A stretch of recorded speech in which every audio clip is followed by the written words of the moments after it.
Good morning, everyone. Let's start with the last three chapters. Chargeable gain for companies. हाँ, chargeable gain for companies. जैसे individual पे हमारे पास 3-4 chapter, company पे हमारे पास एक ही चैप्टर है. हमारे पास बहुत सारे चैप्टर्स नहीं है, बिकॉज कंपनी को हमने देखा था वो BADR, इन्वेस्टर, गिफ्ट रिलीफ, ये सब कुछ ही नहीं मिलता है. कंपनी को सिर्फ रोल ओवर रिलीफ मिलता है. शेयर्स के रूल्स मोर और लेस सेम है, थोड़ा ही रूल्स में डिफरेंस है. तो बाकी सब कुछ ज्यादा है ही नहीं. ठीक है, सो लेट्स सी कंपनीज का. सो कंपनी के केस में भी तुम वही करोगे. Calculate the chargeable gain loss on each asset disposed of in an accounting period. पहले एक साल के सारे कैपिटल गेन, सारे कैपिटल लॉसेस, वो सब करेंगे. तो उसको क्या बोलेंगे? Net gains in period. ठीक है. Less capital losses brought forward, less net chargeable gain. Company को AEA भी नहीं मिलता.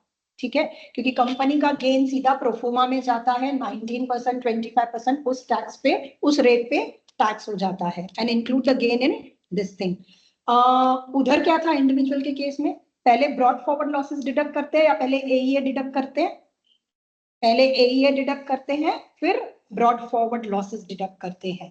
यहाँ पे AEA है ही नहीं, तो net gains in the period के बाद capital losses brought forward. Unutilized losses are carried forward and set against chargeable gains of future accounting period. ये कंपनी में अलग है. तुम कंपनी का ट्रेडिंग लॉस देखो, once it is carried forward, there is no rule के it is set off only and only against trading income. It is set off against total taxable profits.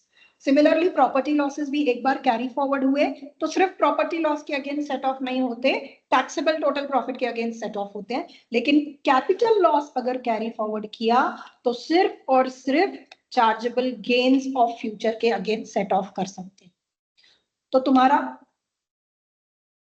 आज Thursday था, तो तुम्हारा proforma में जो capital gain जाता है, chargeable gain, वो ब्रॉड फॉरवर्ड लॉसेस माइनस करने के बाद वाला होता है. ठीक है. Capital losses can not be carried back, can not be set of against any other income of the company. Chargeable gain computation.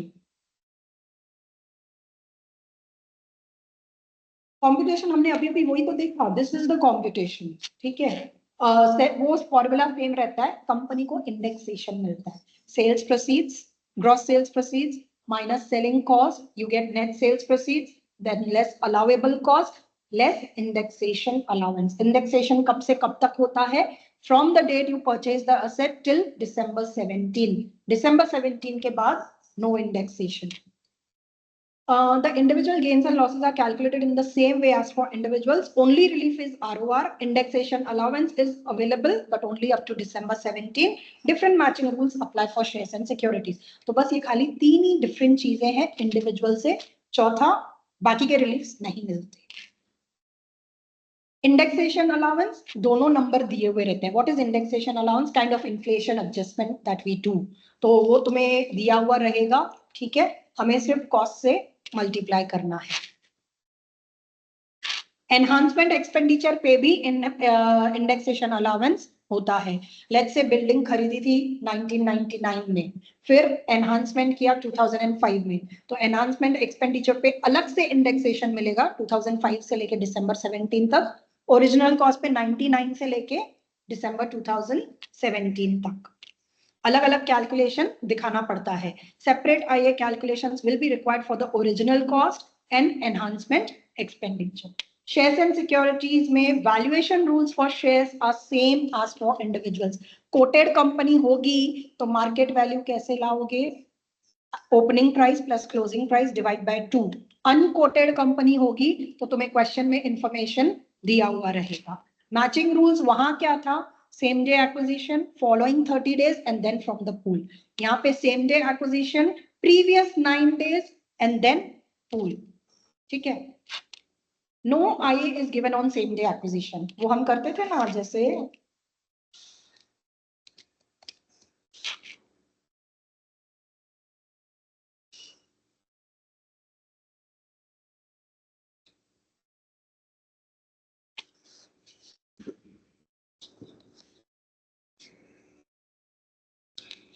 just a second, I'll get my footrest.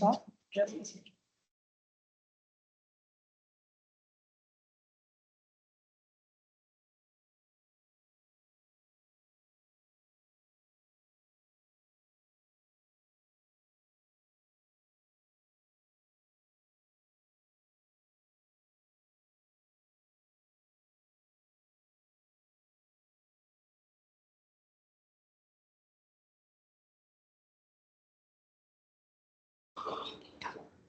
हाँ, तो हम ये क्या करते थे,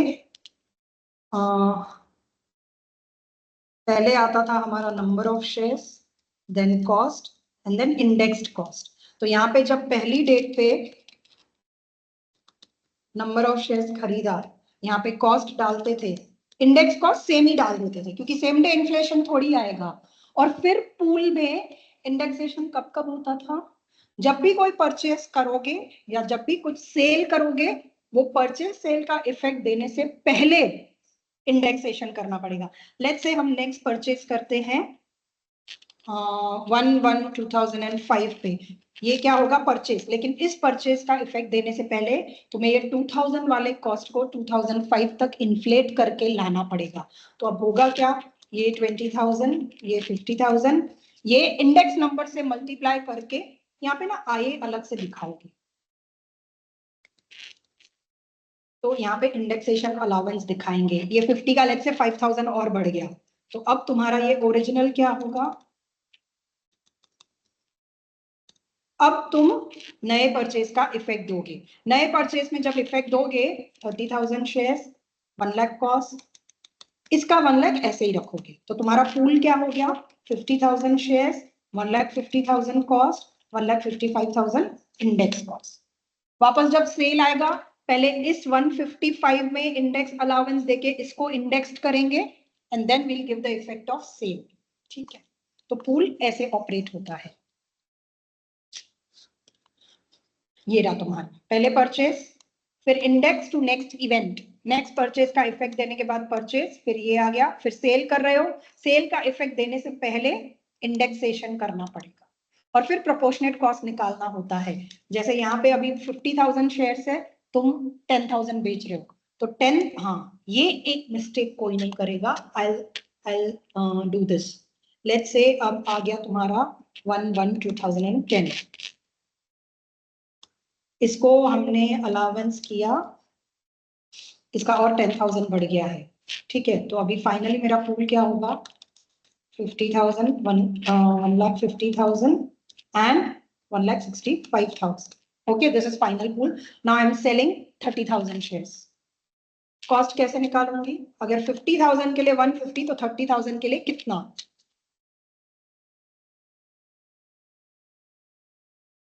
और इंडेक्सेशन भी वैसे ही कर लूंगी।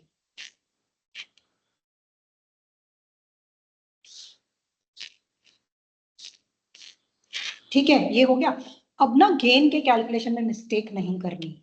गेन क्या होगा, selling price let's say 2 lakh less cost price, cost तुम ये वाला लोगे 90,000,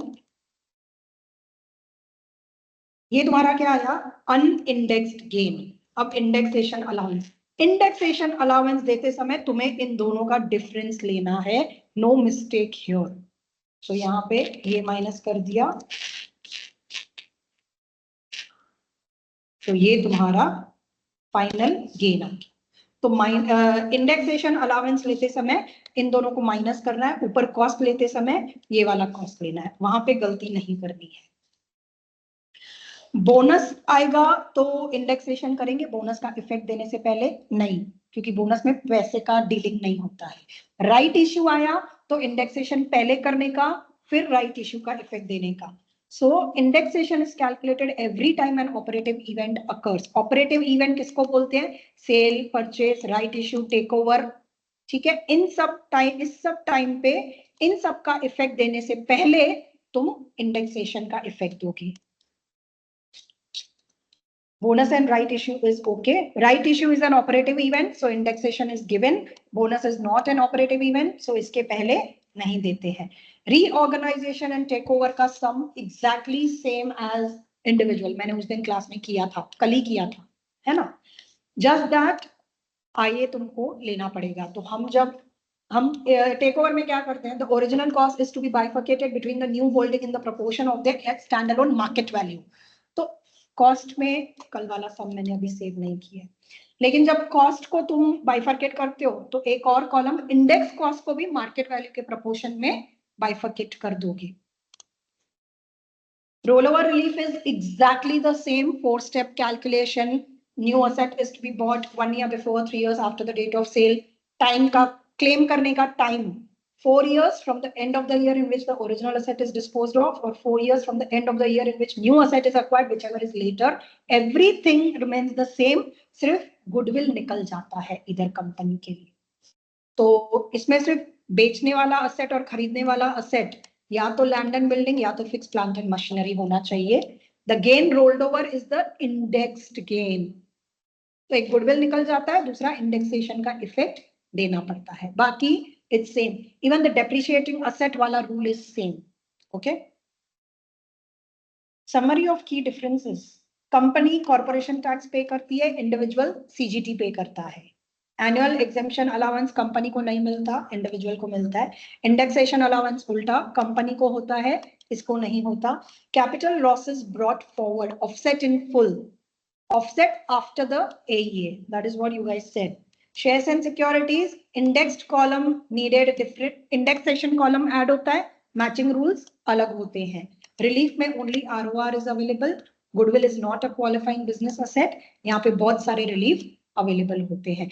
सारे relief के condition last 5 दिन बचे हो ना, तब रोज रोज रिवाइज करने के. इनहेरिटेंस टैक्स चालू करते हैं. Inheritance tax I personally feel more than explaining, it's about solving. Okay, but जितने रूल्स हम रिवाइज कर सकते हैं उतने कर लेते हैं. Occasion of charge. अभी IHT, I am hoping that each one present in the class at least is revising on a regular basis, है ना? हाँ, तो IHT के रूल्स मेरे से ज्यादा तुम मुझे याद दिलाना रिविजन. मैंने तुमको जो पहले दिन पढ़ाया था उसके बाद अब पढ़ा रहे, तो मैंने बीच में रिवीजन नहीं किया है. तो there is lifetime gift करोगे तो भी IHT आता है. मरने के बाद मिस्टर ए गिफ्ट करता है तो भी IHT आता है. सो IHT is applicable on life time gifts also and on death estate also. Charged on chargeable transfer, chargeable property, chargeable person. ठीक है. अब चार्जेबल प्रॉपर्टी कौन कौन सी है? सब, all the capital assets and wealth, no exempt assets for IHT. कुछ भी XYZ asset, cash, कुछ भी गिफ्ट करोगे IHT आता है. Chargeable person only and only individual companies को IHT एप्लीकेबल नहीं होता. ग्रेटिट्यूअस इंटेंट होना चाहिए, है ना? गिफ्ट होना चाहिए, intention to give away asset होना चाहिए, not a poor business deal. हम ऑक्शन में खरीदने गए और लॉस में, मतलब ऐसा खरीद के आ गए, ऐसा नहीं बोल सकते कि हमें गिफ्ट मिला या हमने किसी को गिफ्ट दिया. The transfer must be a gift. There has to be intention to give away the asset without any price expectation. ठीक है. And poor business deal can not come under IHT. ये ना ऐसी से कभी इस पे गूगली डाल सकता है. Wouldn't it be very easy to identify that it is a poor business deal and not applicable under, not coming under the scope of IHT? I don't know. कैसे देगा? But poor business deals are not under the purview of IHT. Lifetime gifts. दो तरह के होते हैं, PET and CLT. PET हम जब सम चालू करते हैं तब डेट लिखते हैं. PET या CLT वो लिखते हैं. इंडिविजुअल टू इंडिविजुअल या इंडिविजुअल टू ट्रस्ट लिखते हैं. And who will pay the tax वो भी लिख देते हैं. ठीक है. So PET is individual to individual. जब PET होता है तब it is not chargeable to tax, but we still make a column and we still find out the value of chargeable transfer, because वो वैल्यू हमें आगे NRV find out करने के time पे काम आ सकती है. तो हम PET का कॉलम बनाते हैं. वो चार्जेबल कब होता है? If donor dies within 7 years. ठीक है. डेथ रेट्स, टैक्स रेट्स, ये डेथ रेट आ जाएगा क्योंकि जब वो जिंदा है तब तो PET एग्जेम्प्ट होता है. मरने के बाद फिर डेथ रेट लगता है. Death rate is 40%, but taper relief मिलता है depending on how many years you live after giving the gift. Taper tax is always paid by the donee because donor is no more, right? ठीक है. अब CLT. CLT is individual to trust. Trust मतलब beneficiaries के लिए of course हम trust को gift देते हैं. This is not exempt, not a PET. It is a gift into the trust. So chargeable at the date of gift. Additional IHT भी आएगा if donor dies within 7 years. Lifetime rates. Life time range क्या है? Donor पे करेगा तो 25 Downey पे करेगा तो 20, ठीक है। और डोनर पे करता है तो ट्रांसफर नेट होता है या ग्रॉस? नेट। और डोनी पे करता है तो ट्रांसफर वही, डोनी और डोनर। इफ सो डोनर पे करेगा तो gross up the gift for tax paid. Exemptions, exemption से याद आया मुझे ना, एक स्टूडेंट ने क्वेश्चन पूछा था, ये एक जगह था, mister A is giving cash gift of 10,000 to someone, और दूसरी जगह था mister A is gifting a house, I will rather write down. एक जगह है mister A is giving a cash gift of 10,000, दूसरी जगह था mister A is gifting a house of 10,000। ये दोनों एईए के बाद है या इन दोनों में से हमें एईए माइनस करना पड़ेगा? दोनों में से। हाँ, तुम मुझे बताओ, जब मैं मेरा कॉलम स्टार्ट करूंगी, let it be with PET और सीएलटी, डजंट मैटर, क्योंकि हमें वैल्यू तो वैसे भी फाइंड आउट करनी है। जब मैं लिखूंगी कैश गिफ्ट 10,000, इसमें से मैं एई माइनस करूं कि ना करूं? करना पड़ेगा। और उसमें हाउस में नहीं, पहले नहीं ना, सोचो अलग अलग साल में है या दो अलग अलग बंदों ने किया है। कैश गिफ्ट में जनरली नहीं माइनस करते हैं, बिकॉज मैं जो तुम्हें दे रही हूं वो मैं एनुअल एग्जामिशन के बाद ही दूंगी, है ना इशिता? यही डिस्कशन हुआ था ना हमारा। Yes ma'am. तो कैश गिफ्ट होता है ना, तो 3,000 नहीं माइनस करते। Now that was one odd sum in study hub which Ishita had asked me the doubt. Now when you do IHT at home, everyone make sure you verify this thing, ठीक है? चलो text book खोलते हैं और text book में एक बार confirm कर ही लेते हैं।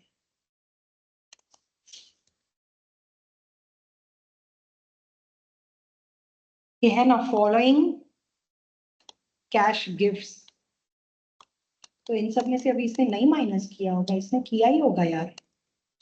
TYU 6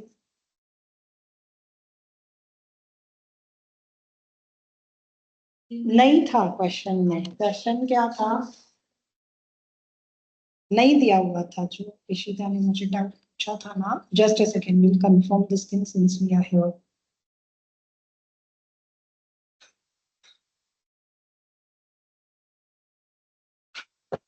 Cash gift of 140,000.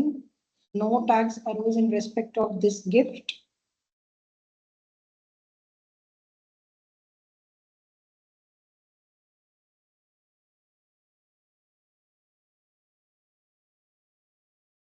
ऐसा कुछ दिया तो नहीं है यार क्वेश्चन में। एक मिनट, मुझे कंफर्म कर लेने दो, ऐसा कुछ दिया है क्या?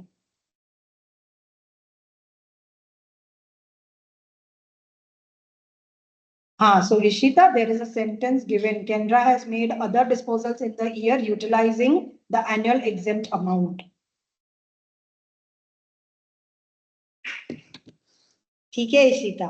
सो इसलिए मैं बोलती हूँ, मुझे कभी भी अपना डाउट बिना फुल क्वेश्चन और बिना फुल आंसर के मत भेजा करो। तुम जब एक वन लाइनर डाउट पूछते हो ना, तो फिर मैं किस हिसाब से आंसर दूं, मेरे लिए वो थोड़ा ट्रिकी हो जाता है। सो इशिता, वो क्वेश्चन में दिया हुआ है that she has already used all her exemptions. Let's see the answer to this.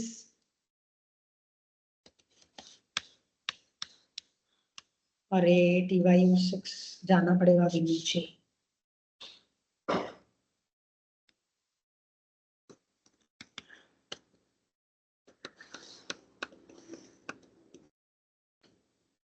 TYU 5 and TYU 6 minus किया है ना, सारे कैश गिफ्ट है, सब जगह माइनस हुआ है। ओके, ठीक है इशिता, प्लीज नोट। हाँ, यस मैम। ठीक है, चलो ओके। हाँ, तो लाइफ टाइम एग्जेम्पशंस पढ़ लेते हैं पहले। एनुअल एग्जेम्पशन ऑफ 3,000, जब भी हम लेंगे 2 साल का अलग अलग दिखाएंगे, 3,000 3,000, unless the question has said that previous year exemption has already been used. Normal expenditure out of income क्या होता है? द एग्जाम्पल, अगर जैसे मैं हर महीने कमा रही हूँ और हर महीने अपने बच्चों के क्लासेस पे और इस पे खर्चा कर रही हूँ, it is frequency is regular, I am incurring the expense from my regular monthly income, तो then this is not कि मैं अपने बच्चों को अपना inheritance transfer कर रही हूँ, so that is exempt. Book में एग्जाम्पल क्या दिया हुआ था? A grandfather paying school fees of the grandchildren every year. ठीक है.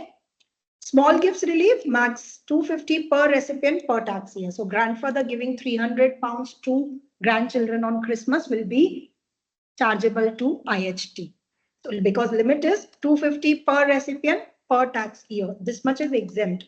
Marriage or civil partnership exemption, अगर bride and groom को parent 5,000 देते हैं because it is marriage, then exempt. 2,500 from grandparent or party to marriage or civil partnership, मतलब grandparents या bride to groom or groom to bride, whatever.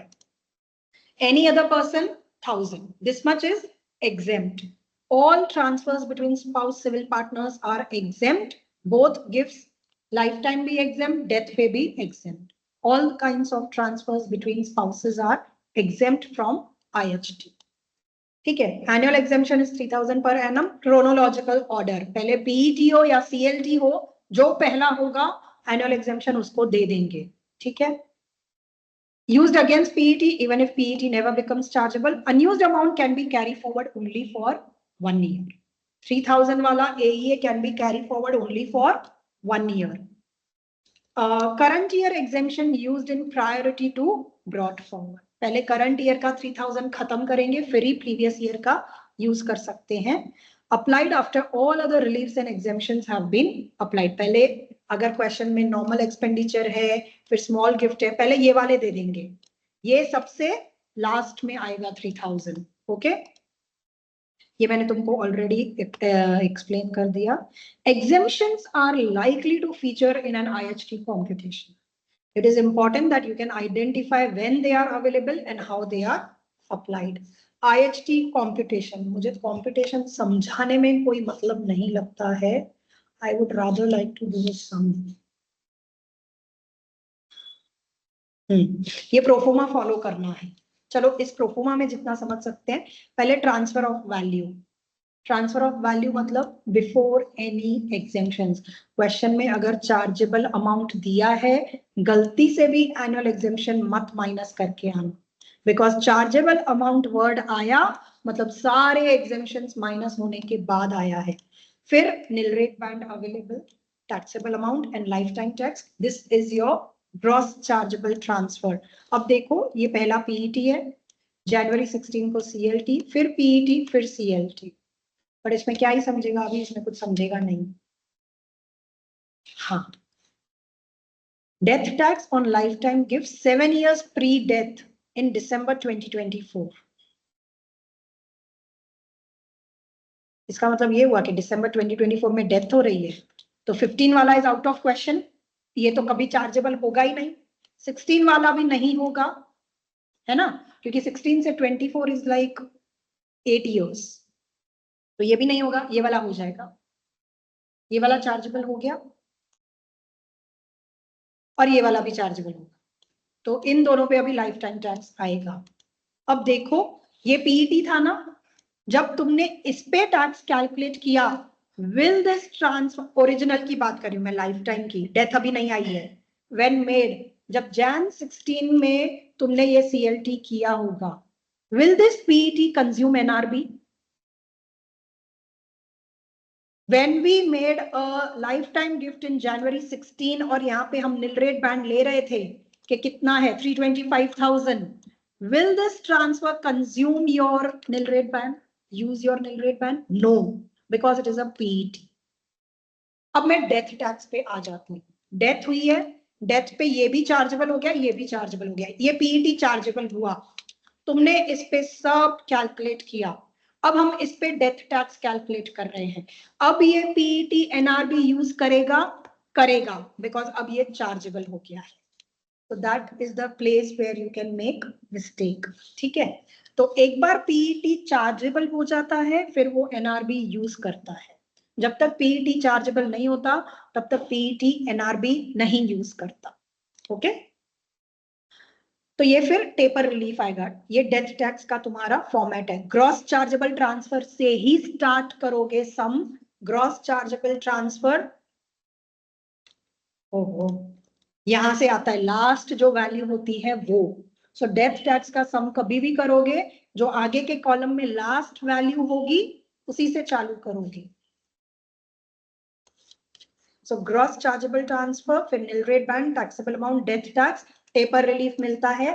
Taper relief के बाद अगर पहले इन कॉलम्स में कभी तुमने कोई टैक्स भरा था तो वो भी माइनस करते हैं, tax already paid, and then your death tax. Death estate क्या होता है? पहले ग्रॉस चार्जेबल एस्टेट, पूरा एस्टेट फाइंड आउट कर लेंगे।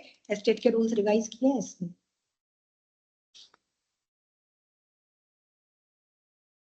हाँ, ये तो आगे बहुत डिटेल में जा रहा है, मैं तो सब तुमको आगे ही एक्सप्लेन कर रही हूँ। ये डेथ एस्टेट का फॉर्मेट आ रहा है, तब एक्सप्लेन करती हूँ।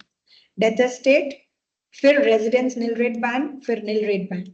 तो पहले रेजिडेंस नील रेट बैंड लेंगे, फिर नील रेट बैंड करेंगे। Remaining is same, taxable amount 40%।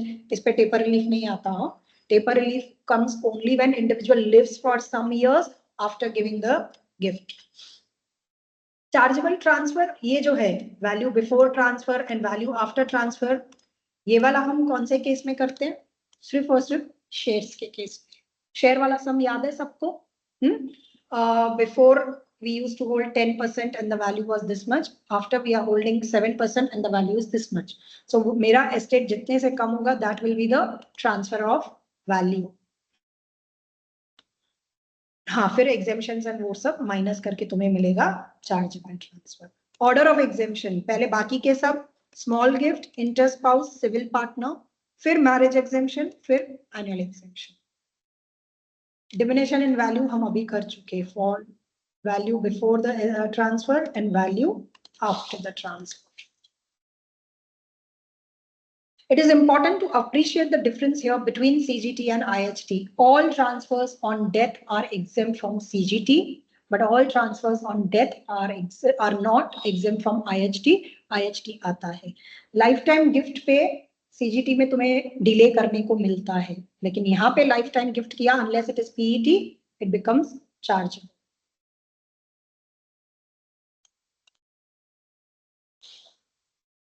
ठीक है।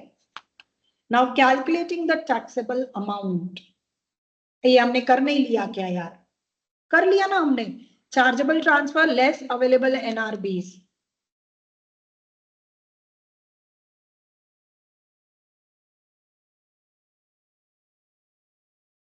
ये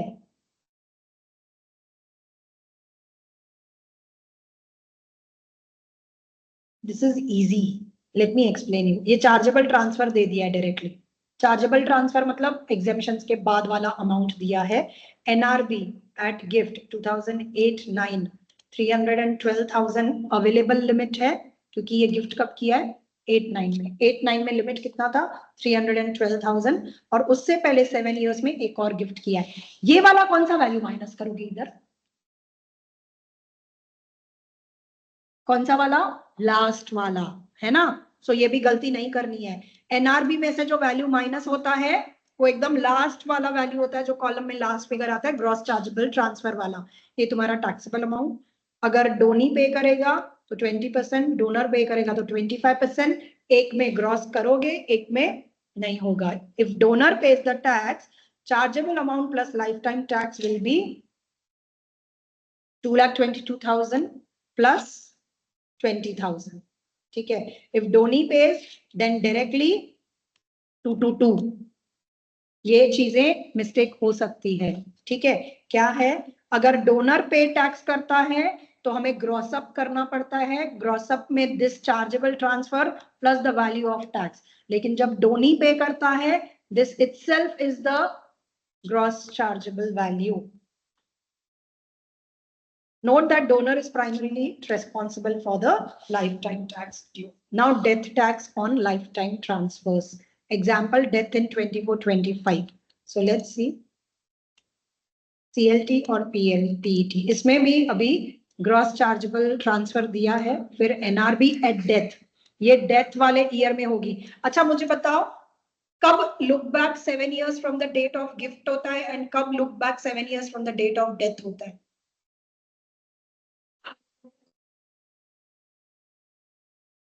हाँ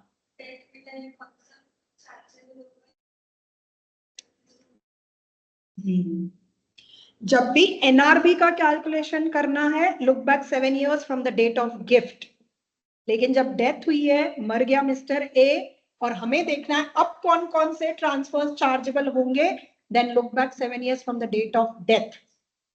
So this clarity should be there.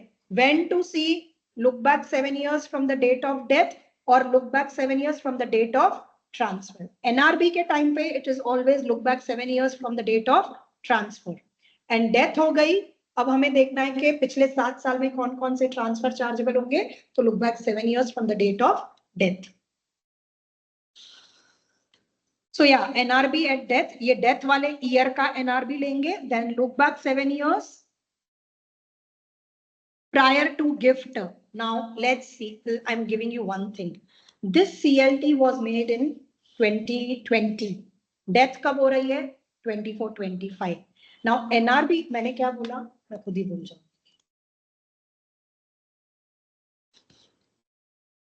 Date of gift, let's say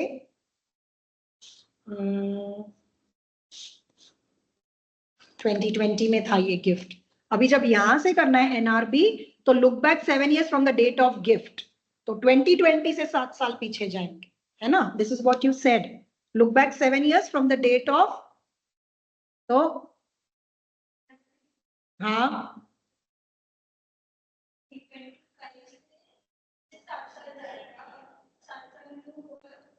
तो फिर वही हुआ ना, look back 7 years from the date of death.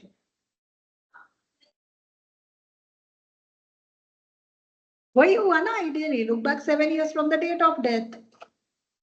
ये एनआरबी मुझे ढूंढना है, ये डेथ वाले ईयर का है, अवेलेबल इतना है, यूज कितना हुआ है, ये तो बोल रहा है 7 years प्रायर टू गिफ्ट। यहां से फिर प्रायर टू गिफ्ट मतलब ये प्रायर टू गिफ्ट देखोगे ना, ये transfer itself will be chargeable और नॉट, वो देखने के लिए look back 7 years in the date of death करना पड़ेगा। तो ये ट्रांसफर 2020 में हुआ है, डेथ हुई है 24-25 में, इसलिए ये चार्जेबल हुआ।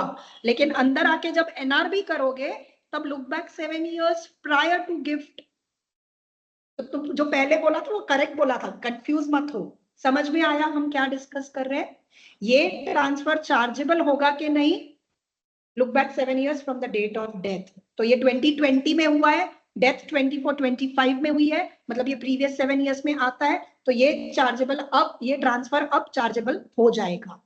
लेकिन जब यहाँ पे एनआरबी ढूंढने आएंगे, look back 7 years prior to the gift, मतलब इसके 7 years के पीछे। IHT, टेपर रिलीफ, ये सब तुमको मिल जाएगा। टेपर रिलीफ का table will be given to you in exam, ठीक है? IHT, अभी ये डेथ एस्टेट आ गया, पहले तो इन्होंने देना चाहिए था कि एस्टेट में क्या क्या आता है, वो बाद में आ रहा है। ये वैल्यू ऑफ एस्टेट, अगर इसमें घर है तो तुम्हें RNR भी मिलेगा, रेजिडेंशियल नील रेट बैंड, फिर nil rate band at date of death. यहाँ पे इस वाले में एनआरबी ढूंढते समय 7 years प्रायर टू डेथ देखते हैं।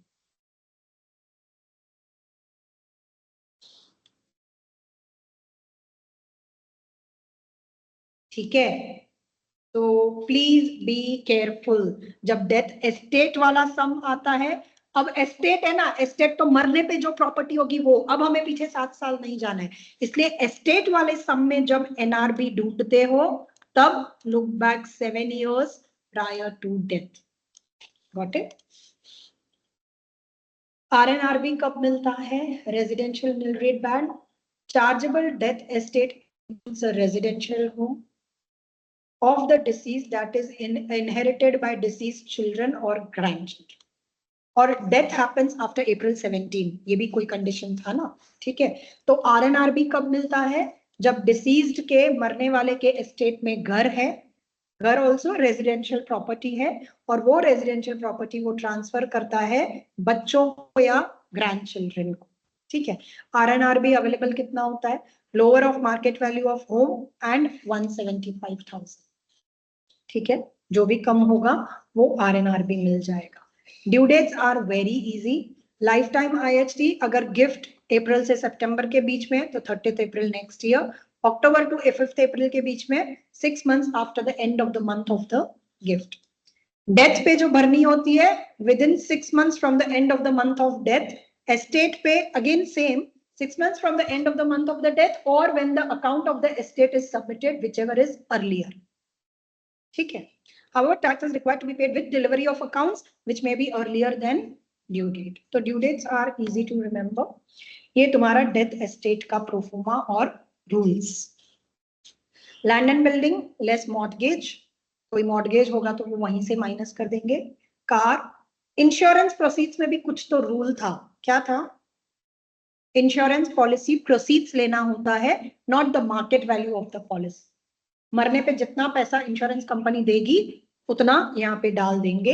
Cash and bank including all ISA accounts, any other assets owned by the deceased, debts due by deceased, उसको कुछ लाइट बिल भरना बाकी रह गया, टैक्स बिल भरना बाकी रह गया तो वो सब माइनस कर देंगे। Outstanding debts due to deceased, मतलब उसने अगर किसी को कोई लोन दिया था तो उसको वापस मिलने वाला है तो वो भी एस्टेट में आ जाएगा।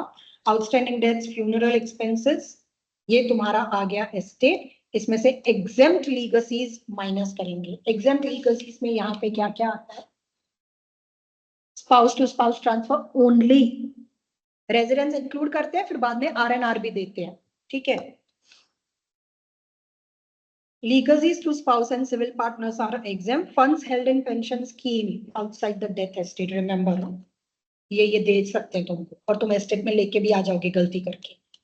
Funds held in pension scheme are outside the death estate, IHT के इसमें नहीं आएंगे। टैक्स भरेगा कौन, एग्जीक्यूटर्स या personal representatives. Tax on death is usually suffered by residuary legatee, recipient of the estate, not those receiving specific gifts, ठीक है। मतलब मिस्टर ए मर गया, घर स्पेसिफिकली बेटी को दे गया, शेयर्स स्पेसिफिकली बेटे को दे गया, बाकी का तो जो बाकी का देगा जिसको उसको टैक्स भरना पड़ेगा। So tax on death estate is usually suffered by the recipient of the rest of the death of that estate, not those receiving specific gifts, ठीक है। हाँ हो गया।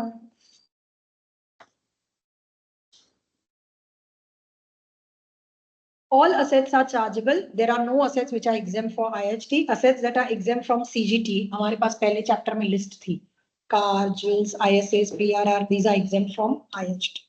Now we come to married couples and civil partners. इनका band एक दूसरे को transfer होता है। एक छोटा सा कैलकुलेशन करते हैं इसको समझने के लिए। Mister A died in 2000. Ma'am When, हाँ मैम कंपलसरी परसेंटेज ही निकालना पड़ेगा क्या, मतलब like Yes. When transferring NRB? Unless दोनों का NRB सेम है, मैं दोनों सम करके दिखा देती हूँ। Mister A died in 2000 when NRB was 3 lakhs. All NRB is unused. नहीं तो फिर सम कैसे होगा ना, 1 lakh of NRB was used by him, ठीक है।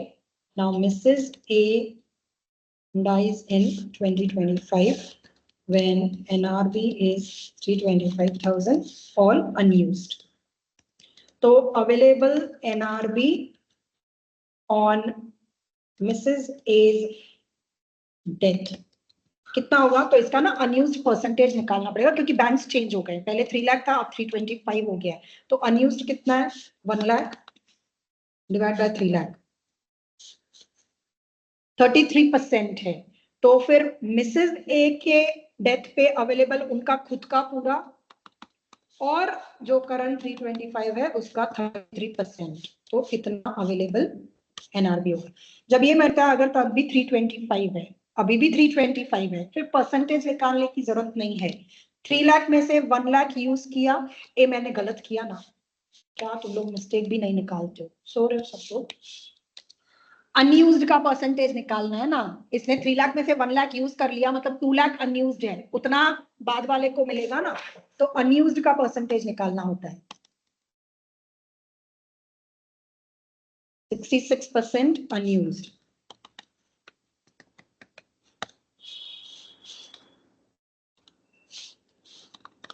ठीक है, तो अब इतना अवेलेबल है 5,41,000। हाँ, यहाँ पे भी 325 होता, उसमें से 1 लाख यूज किया, तो 225 अनयूज्ड को डायरेक्टली ऐड कर देते। सो प्रथमेश, जब पहला मरने वाला स्पाउस के टाइम पे अगर एनआरबी हमारे जैसा सेम ही है करंट ईयर का, तो फिर तुम परसेंटेज नहीं निकालोगे, डायरेक्टली अनयूज्ड अमाउंट ऐड कर दोगे तो चलेगा। लेकिन जब बैंड्स अलग अलग है तब परसेंटेज निकालना पड़ता है।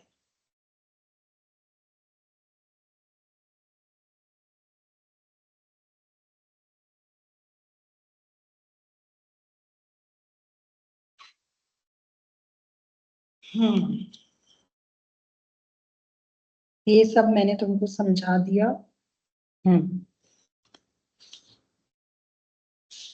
लेकिन ये कॉन्सेप्ट कब होता है, पहला पार्टनर पहले मर गया, अब दूसरे पार्टनर के मरने पे ये कैलकुलेट होता है।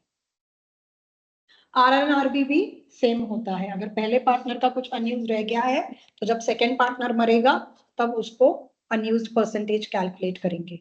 अब ये क्या लिखा है इन्होंने, हम एक बार पढ़ लेते हैं। The same principle applies to RNRB. The unused percentage can be transferred to surviving spouse or civil partner. RNRB is only available for deaths on or after 6th April 17. So spouses who died before that have 100% of their RNRB unused. ठीक है? The executors of surviving spouse civil partner must claim the transferred NRB RNRB by submission of a IHT written by the later of 2 years of the second death or 3 months of the executors starting to act. ठीक है, तो ये unused नील rate band को claim करने के लिए हमें return file करना पड़ता है। As a result, each spouse or civil partner can leave the whole of their estate to the surviving spouse with no adverse IHT consequences. वो बेस्ट है, अपने स्पाउस के नाम सब करके जाओ तो एग्जेम्प्ट मिल जाता है। Inheritance tax planning, advantages of lifetime gift. क्या होगा advantage of lifetime gift? अगर डोनर 7 साल जी गया तो नो IHT, थोड़ा पहले मर भी जाता है तो टेपर रिलीफ, है ना। Reduces IHT payable on death as assets gifted during lifetime are removed from the estate. तीसरा बेनिफिट, डेथ पे तुम्हारा एस्टेट कम हो जाता है। ठीक है, हाँ, value of the gift is frozen at the date of gift. ये अच्छा है, अगर तुम्हारे पास कोई ऐसा असेट है जो बड़ी फास्ट वैल्यू में अप्रिशिएट करता है, बेटर है give it away early in life. मेरे पास अगर शेयर्स हैं और वो शेयर्स रिलायंस के हैं, अब रिलायंस का शेयर प्राइस बढ़ते ही जा रहा है, बढ़ते ही जा रहा है, जितना मैं लेट गिफ्ट करूंगी अपने बच्चों को, उनको ज्यादा वैल्यू पे फिर टैक्स भरने को आ सकता है ना। So if Mister A has some asset which is increasing in value and he gives it when he is young, chances are he will survive for 7 years, value freeze हो गया। और वैल्यू वैसे भी फ्रीज हो गया, चलो ना 7 साल के अंदर मर भी जाता है तो भी 5 साल के बाद मर गया, 5 साल के बाद उन शेयर्स का वैल्यू कितना बढ़ गया होगा, तो भी इसको तो IHT पुरानी वैल्यू पे ही भरना पड़ेगा जब ट्रांसफर हुआ था। So value of the asset gets frozen, so for appreciating assets it's become chargeable at a lower amount. Exemptions का यूज हो जाता है, टेपर रिलीफ अवेलेबल है। Disadvantages of lifetime gift, loss of income in use of capital asset if given away. वो बोला था ना हमने, टेक्स्ट बुक में देखा था, उन्होंने बोला था अगर अपने जिनको गिफ्ट कर रहे हो घर है, घर उनको गिफ्ट कर दिया, कल को तुम कोई घर से निकाल दिया तो वो डर है, तो that is a disadvantage, then you can not claim the ownership of the asset. IHT is not the only asset that needs to be considered for lifetime gift. Lifetime gift ऐसे फ्री होगा individual to individual, लेकिन उसमें CGT तो आएगा क्योंकि CGT market value पे होता है, और ऐसे सम्स आने का चांस ज्यादा है जहां IHT और CGT का कंपैरिजन। तो डेथ पे IHT आता है, CGT नहीं आता. लाइफ टाइम में शायद IHT ना आए if it is PET, but फिर CGT मार्केट वैल्यू पे आ जाएगा. Skipping a generation is okay, ठीक है. Gifting to grandchildren rather than children avoids a further IST charge when children die, ठीक है. So this is okay. Maximizing use of RNRB. Leave residential property to direct descendants rather than other assets. Avoid loan against residential property that reduce the value below the level of RNRBs. क्या बोलता है? Value of the house 10 lakhs, loan taken 9 lakhs.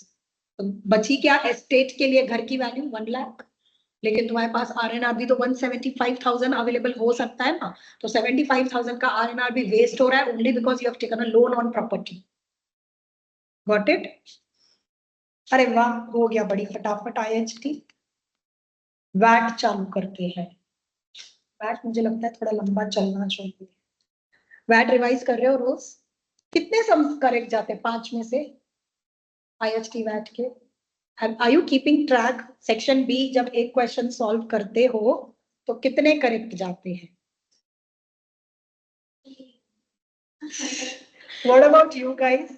If you solve a section B of IHT or VAT, how many are you getting correct out of 5? Ishita, are you keeping a track of that? IHT तो थोड़ा बहुत अच्छा जाता है, 3 या 4 correct आते हैं. VAT थोड़ा कम करेक्ट आते हैं. Oh, so what are you guys doing for that? Are you taking a note कि कौन से करेक्ट नहीं जा रहे हैं, कहाँ ये हो रहा है? हाँ हाँ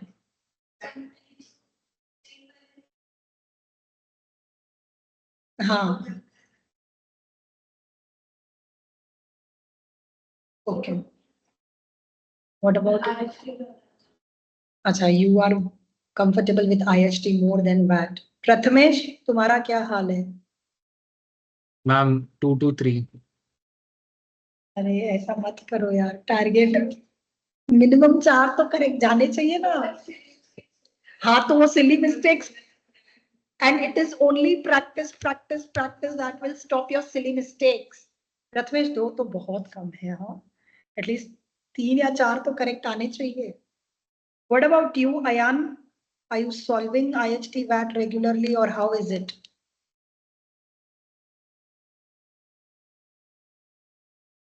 Mansi?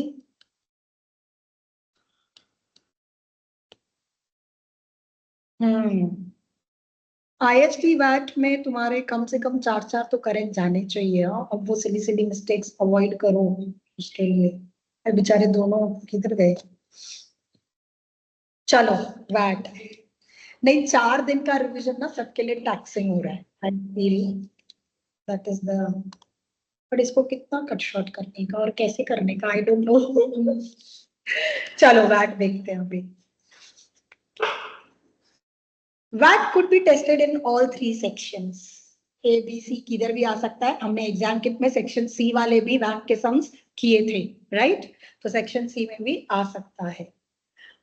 It is an indirect tax because we don't pay directly to the HMRC or government, charged on taxable supply by a taxable person in UK in the course of business.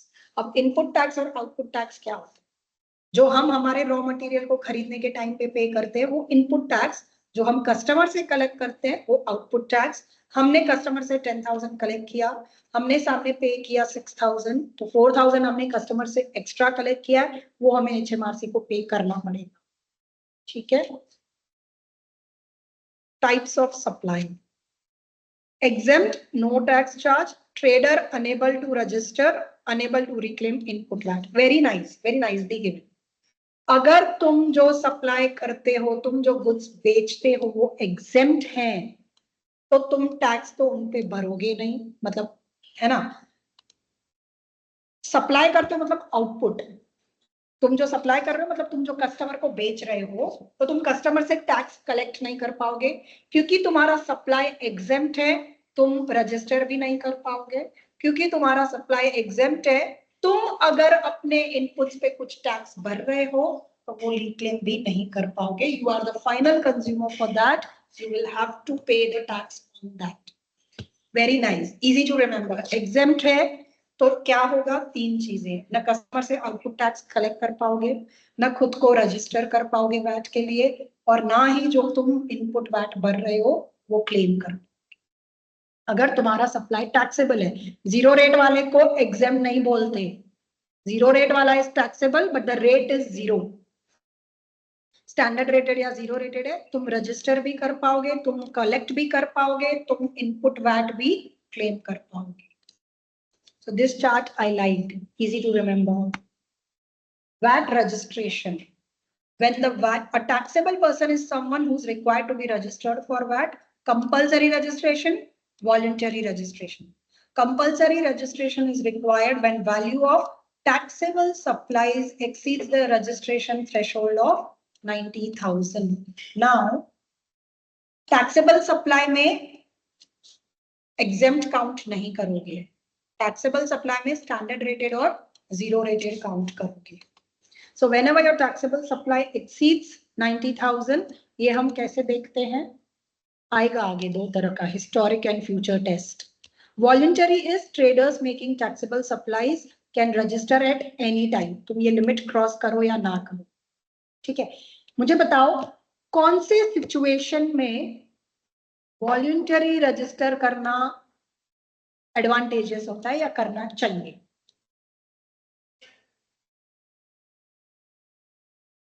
हाँ, अगर हमारा customer tax registered है तो वो हमसे definitely tax invoice ही मांगेगा, क्योंकि मैं उसको बेच रही हूँ 20,000 प्लस 4,000, 24,000 में बेच रही हूँ, ऐसे उसको टैक्स इनवॉइस नहीं दूंगी तो उसके लिए कॉस्ट 24,000 हो जाएगा. अगर मैं उसको टैक्स इनवॉइस दूंगी तो उसके लिए कॉस्ट 20,000 हो जाएगा, 4,000 उसका इनपुट वैट हो जाएगा, वो क्लेम कर सकता है. So under what situation trader should get voluntary registration done? When the customer is a registered trader. Another thing was given in the book, very silly, for the purpose of image or reputation. ठीक है. Now compulsory registration में historic turnover test करते हैं. हम हर बार check करते हैं last 12 महीने, है ना. जून में है तो लास्ट 12 महीने चेक करेंगे, जुलाई में है तो लास्ट 12 मंथ्स, अगस्त में है तो लास्ट 12 मंथ्स. जब लास्ट 12 मंथ्स का टैक्सेबल टर्नओवर 90,000 एक्सीड होगा, perform a test at end of each month. अब लेट्स से मेरा जुलाई में क्रॉस हो रहा है, inform HMRC within 30 days of the end of the month. जून में हो रहा है तो जून में हो रहा है तो 30 days will be 30th July. By 30th July, I will have to inform HMRC. It is registered from the first day of the second month, first day of August. Got it? So जून में cross हो रहा है तो 30th July तक मुझे HMRC को notify करना पड़ेगा, मुझे रजिस्ट्रेशन मिलेगा 1st August से, or at an agreed earlier date if that gets agreed between HMRC and the trader. Future test में taxable supplies in next 30 days in isolation are expected to be 90,000. Next 30 days में मेरा turnover 90,000 होगा, पूरे साल में नहीं, 12 महीने में नहीं, 30 days में.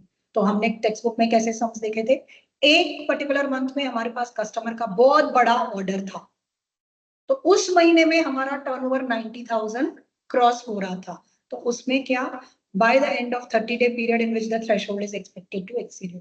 मुझे आज फर्स्ट को पता चला कि मुझे आज बहुत बड़ा ऑर्डर मिला है और नेक्स्ट 30 days में ये डिलीवर करना है, तो आज पता चला ना, तो बिगिनिंग ऑफ 30-day पीरियड आज होगा, आज मुझे HMRC को बताना पड़ेगा, and from start of the 30-day period आज से ही मुझे ये करना पड़ेगा, रजिस्ट्रेशन इफेक्टिव हो जाएगा. If taxable supplies are wholly zero rated, there is an exemption from compulsory registration. If your supplies are zero rated, you might not have to get compulsory registration. ठीक है. वॉलंटरी रजिस्ट्रेशन के advantages disadvantage, एक बार रजिस्ट्रेट हो गए तो input tax recover कर पाओगे. If making zero rated supplies, VAT return will show VAT repayable, can register for monthly returns to aid cash flow. अब मेरा सप्लाई जीरो रेटेड है तो मैं कस्टमर से तो कुछ कलेक्ट कर ही नहीं रही, लेकिन पे तो कर रही हूँ इनपुट वैट, तो HMRC मुझे वापस देगी अगर मैं रजिस्टर्ड हूँ तो. तो मैं मंथली रिटर्न फाइल करूंगी और मंथली HMRC से रिफंड ले लूंगी. Got it? Avoids penalties for late registration. Many may give the impression of a more substantial business. Disadvantage क्या होगा? Once you are registered, तुम्हें तुम्हारे कस्टमर से टैक्स लेना पड़ेगा. जैसे the moment AKs get registered for GST, I will have to take GST from you. है ना? If make standard rated supplies to customers who are not VAT registered, let's say मैं standard rated supply कर रही हूँ तुम लोग को who are not registered for VAT, this will be an additional cost to me. क्योंकि VAT registered नहीं हूँ तो मैं बोलूँगी 20,000 फीस, लेकिन मैं VAT register कर दूंगी तो 20,000 प्लस GST पे करना पड़ेगा तुम्हें. May affect competitiveness, है ना? And VAT administration burden. ठीक है? VAT ग्रुप्स भी बना सकते हैं. ग्रुप बनाने का इम्पैक्ट क्या होगा? Voluntary by any UK companies under common control. तो पेरेंट एंड सब्सिडियरीज अगर आपस में है तो वो वैट ग्रुप बना सकते हैं. वैट ग्रुप के कॉन्सिक्वेंसेस क्या होंगे? representative member responsible for accounting for VAT. One company will be responsible. No VAT on intra-group items. Internal transfer जो भी होंगे, no VAT. Only one VAT return to be prepared. All members jointly severally liable for the group. जो company let's say 10 company है group में, उनमें से एक company है जो VAT के लिए रजिस्टर्ड है लेकिन उसका 0 रेटेड सप्लाई है, तो वो कंपनी बोलेगी मैं ग्रुप का पार्ट नहीं हूंगी क्योंकि मैं कल तो कुछ करती नहीं कस्टमर से, मैं मंथली रिटर्न फाइल करूंगी तो मेरा इनपुट मुझे HMRC वापस दे देगी. तो that company might not want to join the group. Deregistration कब कर सकते हैं? When trader ceases to make taxable supplies, inform HMRC within 30 days of ceasing, deregistered from the date of cessation. जब भी तुम taxable supply करना बंद कर दोगे, HMRC को 30 days में inform कर दो, तुम्हें date of जिस दिन से तुमने बंद किया उस दिन से deregister हो जाओगे. Voluntary deregistration, if value of expected taxable supplies in the next 12 months will not be greater than 88,000, then at any time this test gets satisfied, you can put a request for deregistration. Consequences of deregistration क्या होगा? मैं तुमको क्या बताया था? ये topic class में भी समझने में थोड़ा ट्रिकी गया था. Let's say मैं अपना बिजनेस बंद कर रही हूँ. मेरे पास 10-10 साल पहले मशीन खरीदी हुई पड़ी है, असेट्स, फर्नीचर, जिन पे जब मैंने खरीदा होगा तब टैक्स क्लेम कर लिया होगा. मैंने ये खरीदा, मैंने इनपुट टैक्स भरा और इनपुट टैक्स आउटपुट के अगेंस्ट मैंने क्लेम कर लिया होगा ना. हाँ, वो फर्नीचर पड़ा है, मेरे पास इन्वेंट्री भी पड़ी है जिसको बनाने में रॉ मटेरियल और ये जो भी लगा था मैंने इनपुट टैक्स क्लेम कर लिया.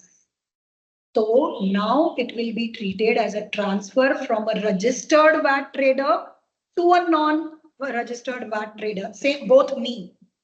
When I cease, when I deregister, it will be treated as Krishita VAT registered trader is now transferring everything to Krishita non-VAT registered. तो फिर उसमें करना क्या पड़ेगा? Deemed to make a supply of business assets held at the date when ceased to be taxable person. Exclude items if no input tax reclaimed on them. हाँ, मतलब कोई ऐसा असेट है जिसपे मैंने इनपुट क्लेम नहीं किया था तो उस पे मैं अभी वापस बिजनेस को आउटपुट दूंगी भी नहीं. नहीं तो जिन जिन असेट्स पे मैंने ऑलरेडी इनपुट टैक्स क्लेम करके रखा है उन सारे असेट्स पे अब मुझे ही बिजनेस को आउटपुट टैक्स देना पड़ेगा, but not when it is less than 1,000, है ना. No output tax charge if VAT on deemed supplies less than 1,000. But ये कॉन्सेप्ट समझ में आया? When it is deregistration, it is deemed to be a supply of business on which input tax has been claimed to a non-VAT registered trader. तो output tax, क्योंकि उसमें input claim कर चुके हैं, हमें business में output tax डालना ही पड़ेगा. Tax point.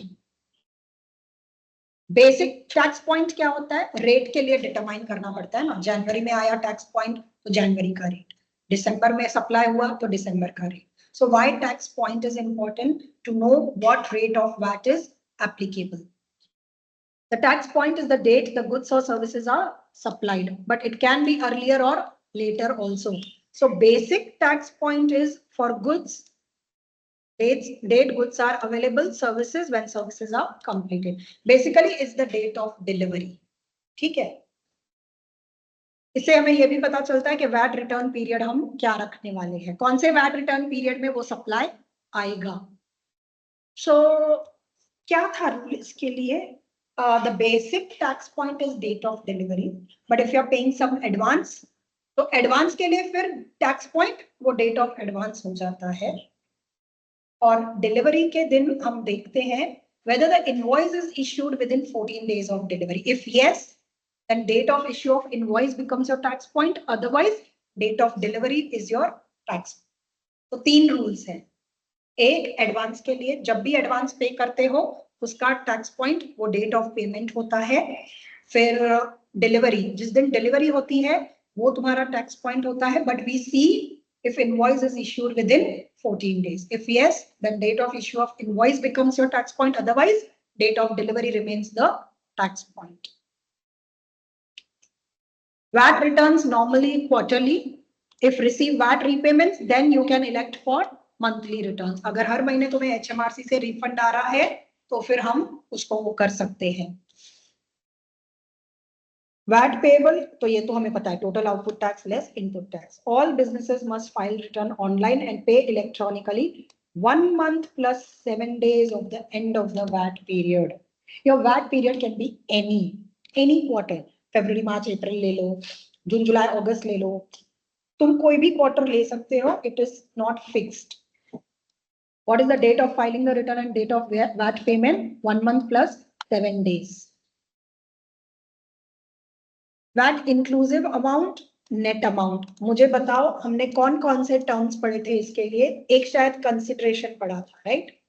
कंसिडरेशन बोला है तो VAT इंक्लूसिव या VAT exclusive?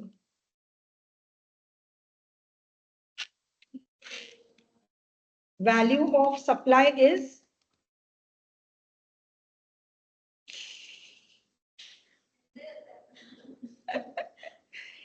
I'll just get water for myself, huh? मैं पानी लेके आती हूँ.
क्या है बताओ?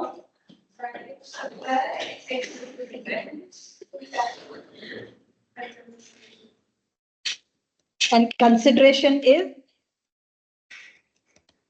okay. When the word consideration is used, it is inclusive of tax, and when the word value of supply is used, it is exclusive of tax. ठीक है, अब इंक्लूसिव एक्सक्लूसिव का कैलकुलेशन करना मैं तुमको नहीं सिखाती रिवीजन क्लास में, वो सबको आता है. आउटपुट वैट, वे आउटपुट वैट का ऐसा अलग से टॉपिक काय को डाला है? सेल्स. क्या लिखा है? Traders VAT exclusive selling price less the amount of any discount. Output VAT में लगाओगे किस पे, ये उसकी बात कर रहे हैं. तो of course VAT exclusive selling price पे ही तो वैट लगेगा ना, ठीक है. लेकिन कुछ डिस्काउंट्स वगैरह है तो वो माइनस करके, सो 100 का आइटम 5 डिस्काउंट 95 पे वैट का परसेंटेज लगेगा. Gift of inventory non current assets, gift दिया तो वैट नहीं माफ करता, मार्केट वैल्यू या रिप्लेसमेंट वैल्यू पे तुमको वैट भरना पड़ेगा. Certain gifts are not taxable supplies, goods which cost less than 50 per customer per year. इतना है तो फिर इस पे वैट नहीं लगता.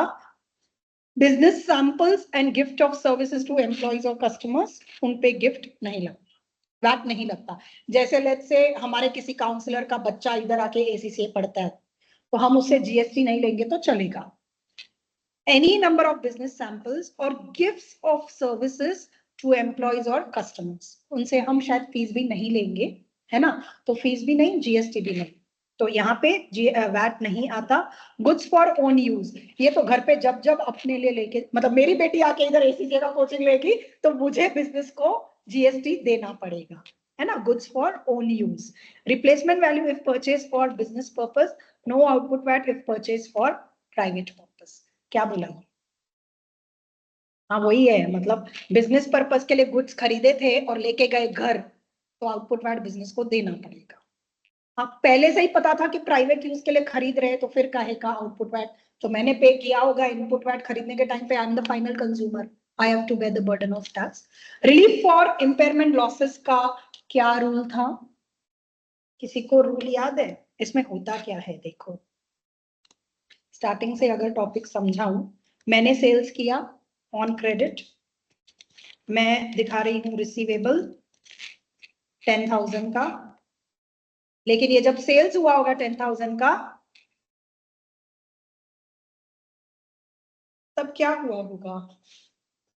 मैंने कस्टमर से आउटपुट वैट भरा होगा. हाँ मतलब इस पे जो आउटपुट वैट ड्यू होगा वो मुझे पे करना पड़ेगा, क्योंकि आउटपुट वैट तो tax point date of supply होता है, date of receipt of payment थोड़ी होता है. तो मैंने तो जिस दिन सेल्स किया उस दिन कस्टमर ने तो मुझे अभी पैसा दिया भी नहीं था, लेकिन मैंने आउटपुट वैट भर दिया. लेकिन फिर कस्टमर बाद में बैड डेट हो जाता है, तो मैंने तो पहले आउटपुट वैट भरा था, अब उसको इनपुट वैट करके क्लेम करके रिवर्स कर दूंगी. तो टॉपिक क्लियर है, ठीक है. इम्पेयरमेंट, वो कॉन्सेप्ट क्या है वो देख रहे हैं हम, इम्पेयरमेंट ऑफ ये. तो वो कब कर सकते हो? जब तुम्हारा डेट 6 महीने से ओवरड्यू हो जाता है, फिर ही तुम रिवर्सल का इफेक्ट दे सकते हो. 6 महीने रुकना पड़ता है, right. Relief available where output VAT in respect of outstanding debt has been accounted for and paid for. The supplier has written the debt off in the account as irrecoverable. मैंने अपने books में bad debt की entry डाल दी है. 6 months have elapsed since the date debt was due for payment. Claim the relief as input VAT on the VAT return, क्योंकि जब पहले मैंने आउटपुट VAT करके भर दिया था, अब मैं उसको वापस इनपुट वैट क्लेम करूंगी तो सिचुएशन रिवर्स हो जाएगा. Transfer of a going concern business is not treated as a taxable supply for VAT purpose. Therefore, no output VAT is charged. No input VAT is recoverable by the purchaser. मतलब क्या होगा? अब जो मेरे पास इतना सारा मशीनरी, फर्नीचर, गुड्स पड़े हैं जिन पे मैंने इनपुट वैट पे किया है, अब मैं आउटपुट वैट क्लेम नहीं कर मतलब उसको रिकवरेबल नहीं कर पाऊंगी क्योंकि मैं बिजनेस बेच रही हूँ, ठीक है. डी रजिस्ट्रेशन पे क्या होता है? आउटपुट वैट देना पड़ता है मुझे, लेकिन यहाँ पे क्या होगा? ये एक से दूसरे को सेल हो रहा है ऑनगोइंग बिजनेस, तो न ये इससे मैं आउटपुट वैट कलेक्ट नहीं करूंगी जिसको बेच रही हूँ, और मेरा जो इनपुट वैट होगा वो भी रिकवरेबल अब नहीं होगा. बट बिजनेस गोइंग कंसर्न जैसा ट्रांसफर होना चाहिए. There should not be a break in trading to a taxable person only. Okay मतलब वैट रजिस्टर्ड होना चाहिए and same type of trade is carried on in the business. अगर ये conditions meet नहीं होंगी तो क्या होगा, जितना भी इनपुट वैट क्लेम किया था वो सब पे अभी आउटपुट वैट मुझे भरना पड़ेगा। ठीक है, इस पे अभी तक मैंने एग्जाम में कभी न थ्योरी न सम नहीं देखा, एग्जाम किट में भी नहीं होगा इस टॉपिक पे एक भी question. So you please remember, कभी भी आ सकता है थ्योरी में या सम में। कॉन्सेप्ट समझ में आया ना सबको? हाँ, ट्रांसफरी को जिसने खरीदा है बिजनेस वो मेरे ही नंबर के साथ कंटिन्यू कर सकता है, लेकिन मेरा नंबर कंटिन्यू किया तो सारा लायबिलिटी वगैरह भी लेना पड़ेगा, इससे बेटर है अपना नया नंबर। ठीक है, where there is a transfer of a business which does not meet, VAT must be charged on individual assets transferred. फिर ये ट्रांसफर होगा, मैं तुमसे हर एक असेट पे आउटपुट वैट लूंगी। Okay, input VAT, conditions to reclaim input VAT. Input VAT मैं कब क्लेम कर सकती हूँ? जब मैं रजिस्टर्ड ट्रेडर हूँ, मेरा सप्लाई एग्जेंट नहीं है, है ना, मैं टैक्सेबल सप्लाई कर रही हूँ और मेरे पास इनवॉइस भी है। अगर तुम लोग के पास टैक्स इनवॉइस नहीं है तो तुम लोग इनपुट वैट नहीं क्लेम कर पाओगे। इनपुट वैट को क्लेम करने के लिए टैक्स इनवॉइस कंपलसरी लगता है और goods and services must be used for business purpose.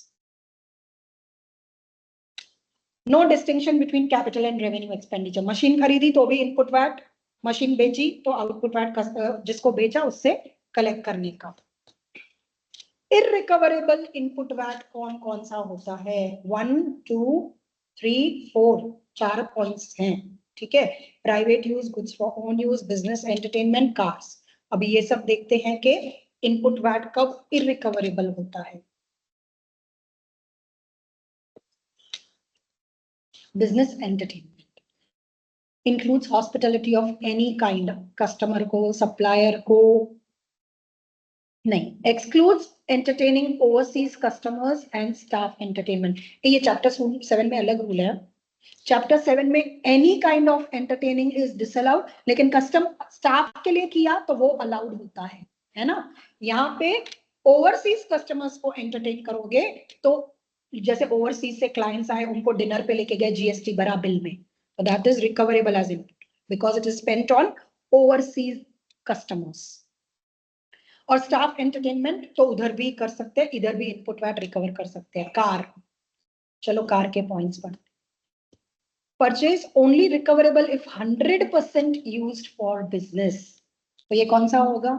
Leasing business, car rental business, जैसे उबर का ड्राइवर अगर कार खरीदता है तो वो ड्राइवर 100% बिजनेस यूज करता है, लेट्स से घर वालों को बिल्कुल नहीं घुमाता, तो फिर वो जो भी उसने टैक्स भरा होगा इनपुट वो रिकवर कर पाएगा। Leasing if partly used for private purpose, only 50% of the VAT on lease charge recoverable. तुमने कार लीज पे ली, तुम लीज चार्जेस भर रहे हो, लीज चार्जेस पे वैट भर रहे हो, है ना, लेकिन वो कार प्राइवेट पर्पस के लिए भी यूज कर रहे हो, तो 50% वैट रिकवरेबल, 50% के लिए तुम फाइनल कस्टमर तुम यूज कर रहे हो प्राइवेटली, तो वो रिकवरी नहीं होगी। Understood? Car expenses provided some business use 100% recover, उसमें बाइफर्केशन नहीं होता है, मतलब पेट्रोल खरीदा, फिर भले ना पेट्रोल प्राइवेट के लिए यूज किया बट रिकवरेबल हो जाए। रिपेयर्स, कार रिपेयर कराई, भले वो कार थोड़ी प्राइवेट यूज होती है लेकिन रिपेयर एक्सपेंस पे अगर तुमने वैट भरा है तो 100% recoverable. If input VAT is not recovered on purchase, no output VAT is charged on disposal. Fuel, input tax 100% recoverable even if private fuel provided. Output, हाँ, तो फ्यूल पे तुम्हें इनपुट और आउटपुट दोनों याद रखना पड़ेगा। Input VAT is 100% recoverable even if private fuel is provided. Output VAT chargeable on fuel reimbursement in full, not reimbursement at all और पार्शियली रीइंबर्स्ड। अब ये क्या है? ये हम किसके पर्सपेक्टिव से देख रहे हैं? एम्प्लॉयर के या एम्प्लॉई के? एम्प्लॉयर के पर्सपेक्टिव से देख रहे हैं। इफ प्राइवेट फ्यूल प्रोवाइडेड, वो एम्प्लॉई को प्राइवेट फ्यूल के भी पैसे देता है। Got it? तो अगर एम्प्लॉयर अपने एम्प्लॉई को फ्यूल देता है और उस पे एम्प्लॉयर वैट भरता है तो 100% इनपुट वैट इज रिकवरेबल, भले एम्प्लॉई पेट्रोल प्राइवेटली यूज करे। और आउटपुट चार्ज, ये तो एम्प्लॉयर ने तो पेट्रोल खरीदा और इसको दिया, तो बिल किसको गया होगा जब खरीदा होगा? पेट्रोल पंप को। तो इनपुट वैट किसको पे किया होगा? पेट्रोल पंप वाले को। अब एम्प्लॉय हमें रीइंबर्समेंट कर रहा है, ओके वो सो लेट्स से मेरा किसी पंप के साथ टाई अप है, इसलिए मेरे एम्प्लॉयज को वो लोग पेट्रोल सस्ते में देते हैं, तो इसलिए मैं ये पेट्रोल पंप का बिल भरता हूँ बल्क में और हर एक एम्प्लॉय के सैलरी से काट रही हूँ उनसे वापस लेने के लिए। The whole arrangement is for what? Just that my employees get fuel at concised rate, whatever be the arrangement. मैं उनसे रीइंबर्समेंट ले रही हूँ नहीं ले रही हूँ, लेकिन अगर मैंने एम्प्लॉयज को देने के लिए इनपुट वैट भरा है फ्यूल पे, 100% recovery is possible. Fuel reimbursed in full, अगर मुझे एम्प्लॉय 100% रीइंबर्स करता है तो मैं उससे आउटपुट वैट भी कलेक्ट करूंगी, इधर पंप को दिया और इधर एम्प्लॉय से कलेक्ट किया। अगर नॉट रीइंबर्स्ड एट ऑल, एम्प्लॉय मुझे कुछ ही नहीं देता, मैंने रखा है मेरे एम्प्लॉयज को फ्यूल मेरी तरफ से, तो भी output VAT fuel scale charge के हिसाब से मुझे कैलकुलेशन में दिखाना पड़ेगा। एचएमआरसी क्यों सफर करेगी ना? अगर मैं आउटपुट कुछ ही नहीं दिखाऊंगी तो एचएमआरसी को मुझे इनपुट पूरा का पूरा रिफंड करना पड़ेगा। तो बोलेगी तुम तुम्हारे एम्प्लॉयज को फ्री में एम्प्लॉय दो और टैक्स मुझे कम मिले। Got the logic? If employee is partially reimbursing the fuel charge, not exactly. तो फुल reimburse किया तो जब वो reimburse करेगा मुझे, मैं आउटपुट ले लूंगी। अगर वो reimburse नहीं करता तो fuel scale charge से हम लगा लेंगे। And fuel scale charge is easy, but you have to remember fuel scale charge is only and only used for output VAT. Input VAT at actual मैंने जो भी पे किया।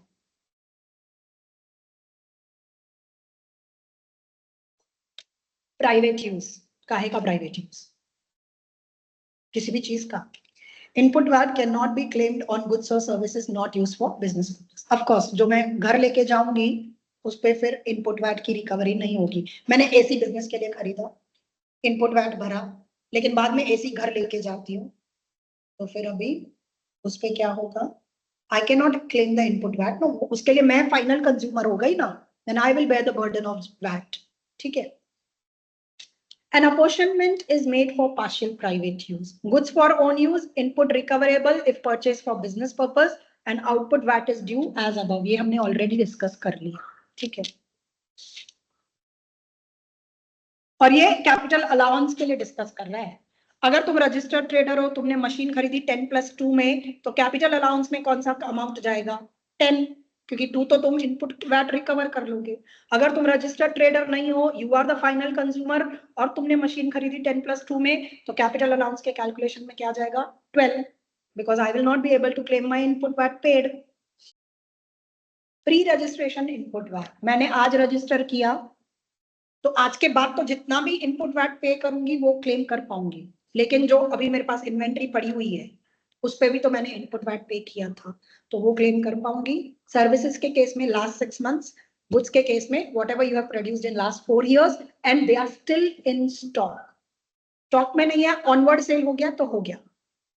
So acquired goods के लिए acquired in the 4 years before the registration and they are still held in stock at the date of registration, then you can claim. Services के case में if services are supplied in the 6 months before registration, you can claim the input VAT.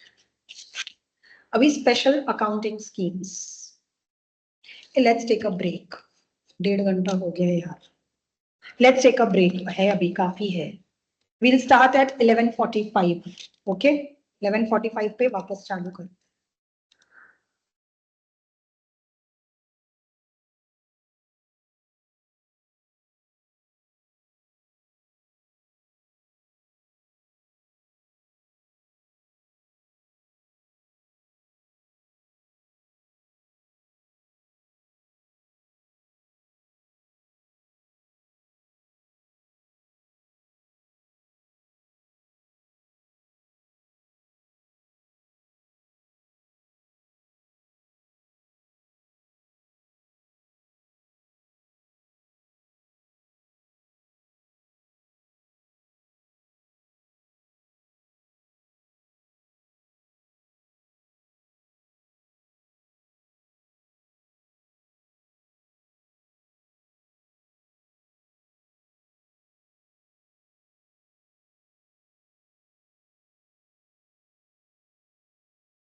चलो अभी last का फटाफट खत्म करते हैं, last few pages, right?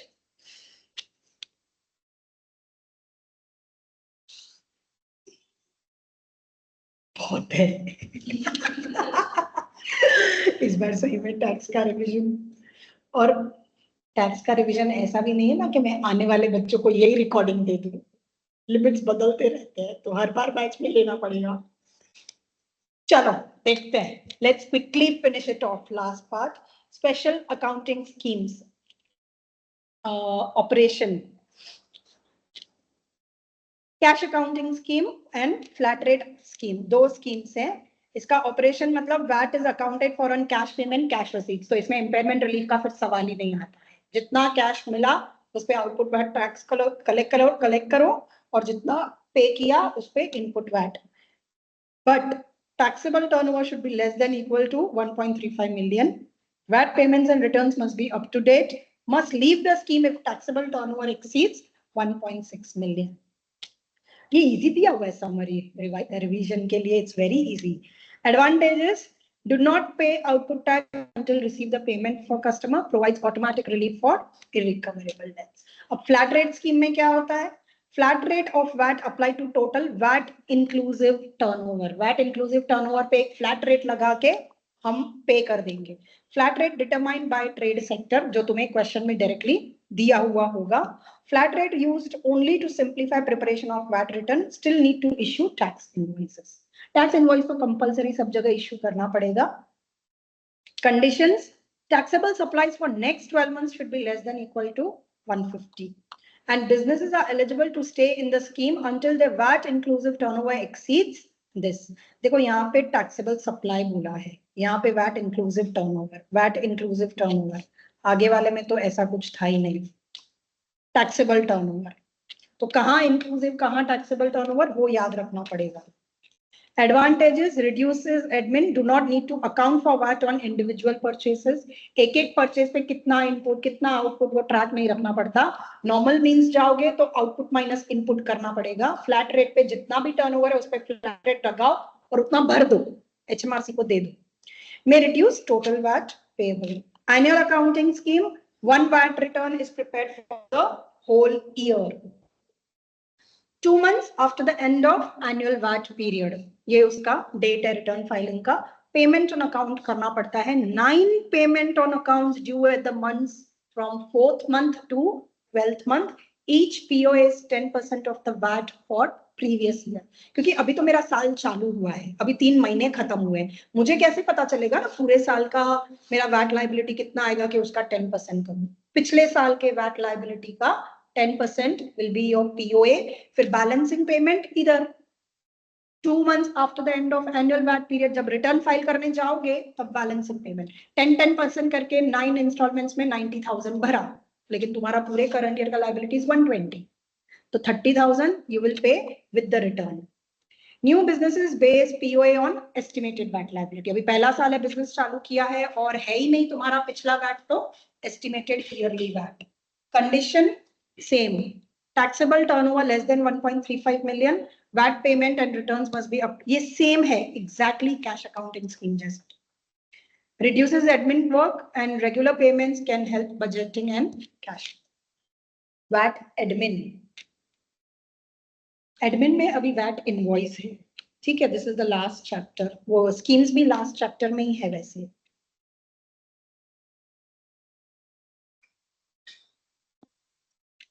Must issue a VAT invoice within 30 days of the supply, can be sent electronically to the customer. Exceptions, इन दो case में तुम वैट इनवॉइस नहीं दोगे तो चलेगा शायद। कहाँ काम आता है invoice? For reclaiming the input VAT, it acts as an evidence, और ये सब डिटेल्स तुम्हारे इनवॉइस में होने चाहिए। I am not going to the individual items. Less detailed VAT invoices can be provided if the value of supply is less than 250.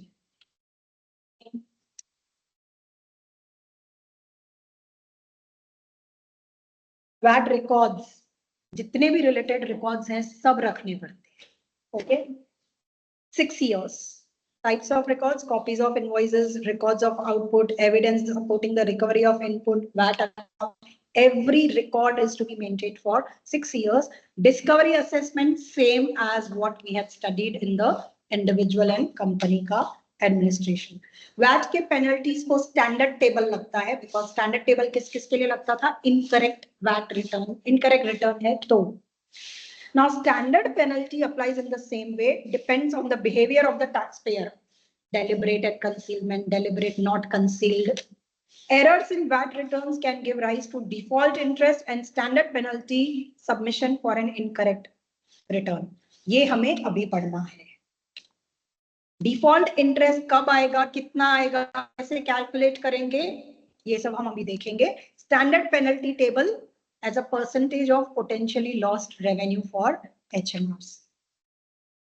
Penalties for late filing. तो चलो देखते हैं अभी इसमें क्या है. Quarterly VAT returns are due 1 month and 7 days after the VAT return period. Each late submission incurs a penalty point. A financial penalty of £200 applies when the taxpayer reaches 4 penalty points. मतलब पहले each subsequent late return also incurs a penalty of 200. Points will reset to 0 when all returns in a 12-month period are submitted on time. Points expire after 2 years if penalty threshold has not been reached. So what is this? पहले तो 1 month plus 7 days, मतलब जनवरी का return अगर monthly file करते हो, जनवरी का return कब file होगा? February 7th, नहीं, March 7th. 1 month plus 7 days. तो जनवरी खत्म हुआ 31st जनवरी को, 1 month is February, 7 days meaning 7th March. 7th March पे लेट हो गए तो पेनल्टी पॉइंट मिलेगा, है ना. फिर वापस ऐसे 4 महीने जब लेट हो गए तो 4 पेनल्टी पॉइंट्स मिलेंगे. एक बार तुम्हारे 4 पेनल्टी पॉइंट हो गए तो £200 का पेनल्टी भर लेना. मतलब जिस दिन तुम चौथा रिटर्न, अप्रैल का रिटर्न लेट फाइल करने जाओगे, उसी दिन £200 का पेनल्टी भी दे के आओगे, बिकॉज 4 पेनल्टी पॉइंट हो गए. अब ये पॉइंट्स को 0 पे कैसे लाने का? मई से लेके नेक्स्ट मई तक का रिटर्न अगर टाइम पे भरा तो पेनल्टी पॉइंट्स 0 पे रीसेट हो जाएंगे. नहीं तो हर बार पेनल्टी पॉइंट 4 हो गए, उसके बाद हर बार रिटर्न लेट करोगे, हर बार 200 की पेनल्टी भर के आओगे. मतलब मई के बाद जून लेट किया 200, जुलाई लेट किया 200, ऐसे चलता रहेगा. टाइम पे भरा तो नो पेनल्टी. पेनल्टी पॉइंट्स 0 पे रीसेट कब होंगे? when the returns in all 12-month period are filed in time. Quarterly होंगे तो 4 रिटर्न, मंथली होंगे तो 12 रिटर्न, सारे टाइम पे जाएंगे. तो let's say 3 penalty points expire after 2 years if penalty threshold has not been reached. 3 penalty points हो गए हैं और उसके बाद तुम कभी लेट हो ही नहीं रहे, तो 3 पेनल्टी पॉइंट 0 कब होंगे? 2 years के बाद. Got it? Penalty threshold is how much? 4 penalty points. अगर 3 पेनल्टी पॉइंट हो गए, उसके बाद तुम कॉशियस हो गए हो क्योंकि अब 200 की पेनल्टी भरनी पड़ेगी, इसलिए तुम हर रिटर्न टाइम पे भर रहे हो, तो फिर 2 साल के बाद ये 3 पेनल्टी पॉइंट्स 0 हो जाएंगे, एक्सपायर हो जाएंगे. Penalties for late payment. VAT is due to be paid at the same time when the VAT return is submitted. Penalty depends on how late the payment is. देखो VAT ये किसके लिए था? Return late file किया तो. ये किसके लिए? VAT लेट पे किया तो. अगर ड्यू डेट से 15 डेज लेट है तो नन. मतलब तुम्हें जनवरी का मंथली में टैक्स VAT भरना पड़ेगा 7th मार्च को, लेकिन तुमने 15th मार्च को भरा तो no penalty, because within 15 days. फिर 16 से 30 डेज का डिले हुआ तो 2% of VAT, more than 30 days 4% plus 4% daily penalty. Okay, ठीक है. ये पेनल्टी के अलावा late payment interest runs from the due date till the date of actual payment. मतलब एक बार तुमने VAT लेट भरा तो एक तो ओरिजिनल अमाउंट भरोगे, उस पे पेनल्टी भरोगे depending on how many days late, और उस पे इंटरेस्ट भी भरोगे. एरर ऑन VAT रिटर्न देखते हैं. Found by HMRC. अगर HMRC तुम्हारे रिटर्न में एरर फाइंड करेगी, issue assessment within 4 years of the VAT period increases to 20 years if deliberate error. मतलब इतना टाइम होता है HMRC के पास तुमको असेसमेंट इश्यू करने का.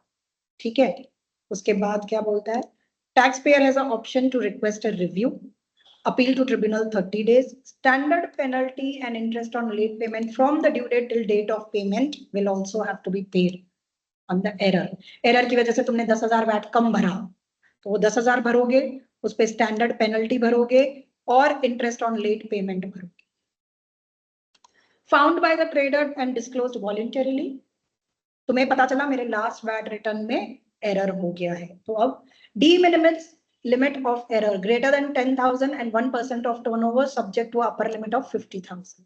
मतलब देखो ग्रेटर ऑफ ये फिक्स्ड है 10,000, मेरा 1% ऑफ टर्नओवर 60,000 आता है, लेकिन यहाँ पे 50 लूंगी, तो 10,000 और 50,000 विच एवर इज ग्रेटर 50,000।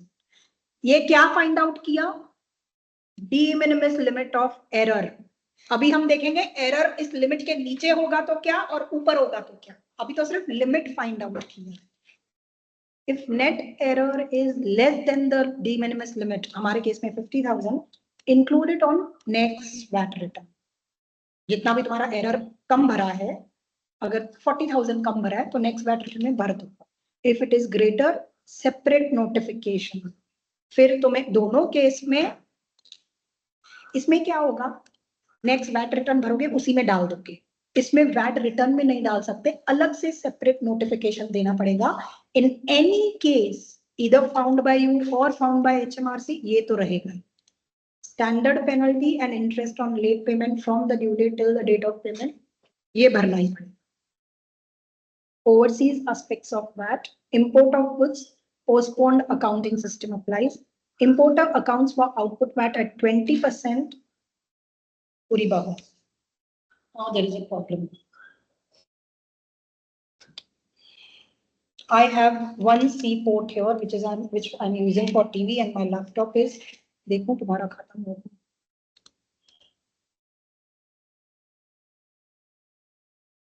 अरे दिखा कितना परसेंट है,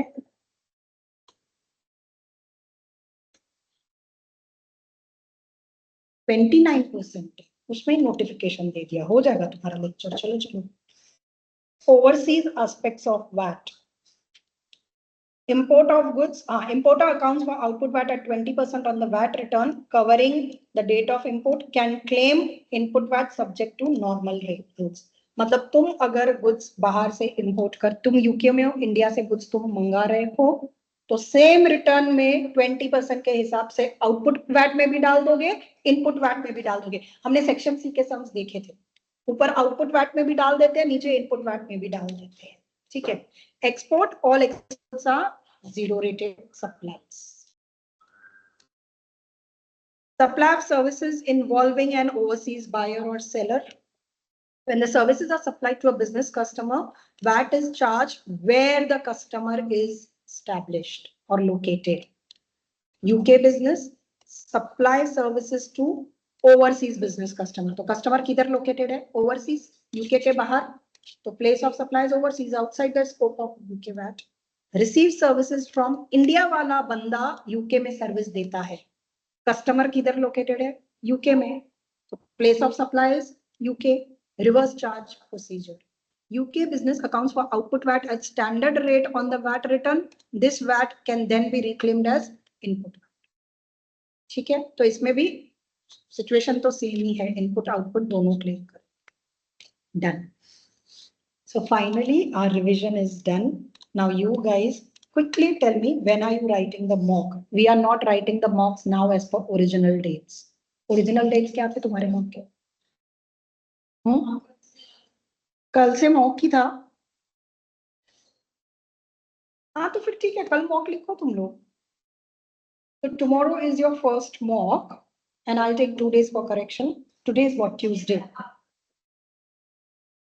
नहीं, तो अभी मॉक मैं वही बोल रही हूँ, हम प्रीपोन कर रहे हैं मॉक, तो मुझे करना है चेक वो मॉक कब लिखना है तुमको। मैम, हाँ मैम ओरिजिनल डेट्स पे रहेगा तो ही चलेगा मैम। क्या बोला? ओरिजिनल डेट्स पे ही रहा तो चलेगा मतलब। ओरिजिनल डेट्स बताओ ना, हमने क्या डिसाइड किए थे? 25th will be the first mock and 28th will be the second one. No, because my that trip got cancelled. Now I'm traveling in last week, so I'm traveling 28 9th onwards. So 29th के बाद I'm not available to correct the mocks. So please तुमको दोनों mock, तुमको एक 26 को लिखना पड़ेगा ताकि मैं 27, अरे अभी बहुत दिन है यार, एक mock 22 को लिखो, चलो थर्सडे। आज तुम लोग अपना एक प्रैक्टिस कर लेना, कल प्रैक्टिस कर लेना, 22 पे एक mock लिखो, ठीक है, 22 पे एक mock लिखो और एक 25 पे लिखो, तो 26-27 तक मेरा करेक्शन हो जाएगा। Okay, so can you please put the dates on our Pune group? I'll put on the main Mumbai ka group then. So the revised dates for the mocks I'm sharing on the group. You all will write mocks on those dates. Plus presentation wise अगर किसी को देखने का है तो मेलम के test के presentation देखो, राज जोशी का प्रेजेंटेशन देखो, ये 2 प्रेजेंटेशन आप बेस्ट। इतना नीटली टेबल वेबल बना के कॉलम में पाउंड का साइन चाहिए, सेक्शन सी में पाउंड का साइन नहीं होगा तो मार्क्स कट जाएंगे।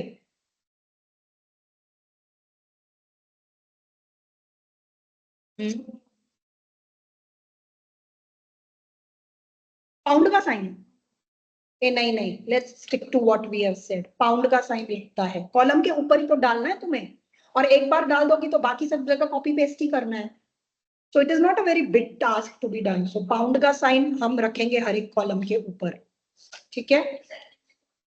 हाँ, 22nd and 25th, ठीक है।